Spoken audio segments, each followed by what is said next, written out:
آپ کے سامنے دو قربانی کے مسائل لکھے ہوئے ہیں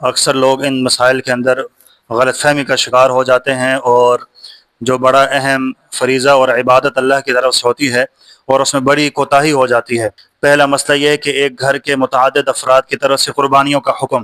کہ ایک گھر کے اندر 10 بندوں کے اوپر قربانی لازم ہوتی ہے، لیکن گھر والے صرف یہ کہہ دیتے ہیں کہ ہماری پورے گھر سے ایک بندے نے قربانی کر لی ہے تو کافی ہو گئی، تو جب کہ گھر کے باقی افراد کے اوپر بھی قربانی لازم ہوتی ہے اور باقی افراد جو ہے نا وہ گناہ کے اندر ملوث ہو جائیں گے۔ دوسرا یہ کہ عام عوام کے اندر یہ بات بڑی مشہور ہوتی ہے کہ زندگی کے اندر بس ہم نے 7 قربانیاں مکمل کر لی ہیں، اب ہماری قربانیاں ختم ہو گئی، اب ہم اگر قربانی کریں گے تو کسی اور کی نیت کر لیں گے، کسی اور کی طرف سے ہم قربانی کریں گے، جبکہ خود حقیقت میں خود اس بندے کے اوپر لازم ہو رہی ہوتی ہے اور وہ خود کہیں کسی اور کی طرف سے قربانی کر رہا ہوتا ہے، خود گنہگار ہوتا ہے اور دوسروں کو ثواب پہنچا رہا ہوتا ہے۔ تو پہلے مسئلے میں یہ بات سمجھ لیں کہ شریعت کا جو نصاب مقرر ہے، اس نصاب کے تحت جو بندہ بھی آئے گا اس بندے کے اوپر قربانی کرنا لازم ہوگی۔ آج تاریخ ہے 23 مئی 2026، 6 ذی الحج 1447۔ تقریباً نصاب جو بن رہا ہے وہ 4,20,000 روپے بنتا ہے، کہ جس بندے کے پاس نقدی روپے 4,20,000، نقدی پیسے کم ہیں تو گھر کے اندر بعض دفعہ ضرورت سے زائد سامان پڑا ہوتا ہے جو پورا سال استعمال نہیں ہوتا، اس کو بھی بیچ میں شامل کریں گے۔ سونا پڑا ہے اس کو بھی بیچ میں شامل کریں گے، چاندی پڑی ہے اس کو بھی بیچ میں شامل کریں گے، تجارت کا سامان ہے اس کو بھی بیچ میں شامل کریں گے۔ اس کے علاوہ ایسی کوئی چیز جو کاروبار کے لیے پلاٹ ہے یا گھر ہے آپ نے لیا ہوا ہے اس کو بھی بیچ میں شامل کریں گے۔ ٹوٹل قیمت 4,20,000 روپے اگر بنتی ہے، جس بندے کے پاس اس بندے کے اوپر قربانی کرنا لازم ہوگا، اگر نہیں کرے گا تو وہ بندہ گنہگار ہوگا۔ اب ایک گھر کے اندر ایک والد اگر قربانی کر لیتا ہے، اس کے 3 بیٹے ہوں 4 بیٹے ہوں، اگر وہ بیٹے بھی صاحب نصاب ہوں گے، اگر ہر بیٹے کے پاس بھی 4,20,000 روپے موجود ہے تو بیٹوں کے اوپر الگ سے قربانی کرنا لازم ہوگا۔ ہاں اگر کوئی بندہ ایسا ہے گھر کے اندر ایک بندہ مقرر کیا ہوا ہے کہ سارے پیسے آپ اسی کو دے دیتے ہیں، وہی پیسوں کا مالک بن جاتا ہے اور خود 4,20,000 روپے اپنے پاس پیسے موجود نہیں ہوتے، خود بالکل زیرو ہے، یہ 2 لاکھ روپے موجود ہے، اس کے علاوہ ملکیت میں اور کچھ بھی چیز نہیں ہے، اس بندے کے اوپر تو قربانی لازم نہیں ہوتی ہے۔ لیکن بھائیوں کا سیٹ اپ الگ الگ ہے،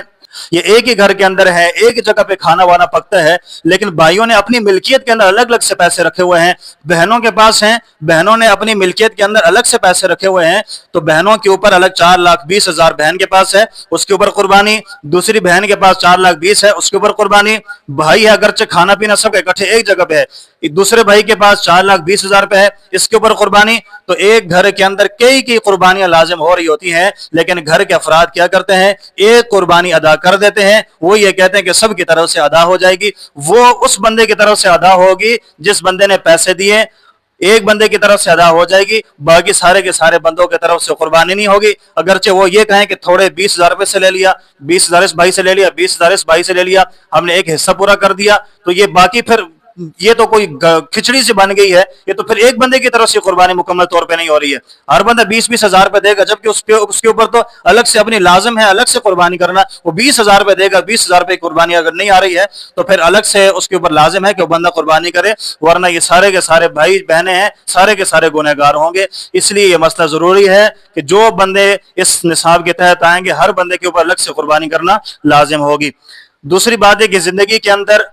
کوئی مقدار متعین نہیں ہے کہ 50 قربانیاں کرنے کے بعد آپ سے ذمہ ساقط ہو جائے گا، 100 قربانیاں کرنے کے بعد ذمہ ساقط ہو جائے گا۔ اگر کسی بندے کی 1000 سال عمر ہوئی اور اس کے بعد 1000 سال تک وہ صاحب نصاب ہوا، اس بندے کے اوپر لازم ہے کہ 1000ویں قربانی بھی کرے، 999 کی ایک قربانی چھوڑ دی وہ بندہ بھی گنہگار ہوگا، 7 کی تو بات ہی الگ سے ہے۔ ہر بندے کے اوپر زندگی کے اندر جتنے موقع آئیں گے قربانی کے، اگر وہ صاحب نصاب ہوگا ہر دفعہ اس کے اوپر قربانی کرنا لازم ہوگا۔ اگر کوئی بندہ اپنی طرف سے قربانی نہیں کر رہا، وہ یہ کہتا ہے کہ میری طرف سے قربانی 7 مکمل ہو گئی، اب میں ایسا کرتا ہوں اپنے وائف کی طرف سے کر رہا ہوں یا اپنے والد کی طرف سے قربانی کرتا ہوں، والد صاحب فوت ہو گئے ہیں ان کا حصہ ڈال دیتا ہوں، تو وہ قربانی آپ کی جائز ہوگی، والد کی طرف سے قربانی ٹھیک ہے، وہ نفلی قربانی اس کو ثواب مل جائے گا، لیکن جو آپ کے اوپر لازم قربانی ہوگی اگر وہ آپ نہیں کریں گے تو آپ خود گنہگار ہوں گے۔ فرض نماز بندے کے اوپر لازم ہو، وہ یہ کہے کہ ٹھیک ہے میں اس کی طرف سے نماز ادا کرتا ہوں،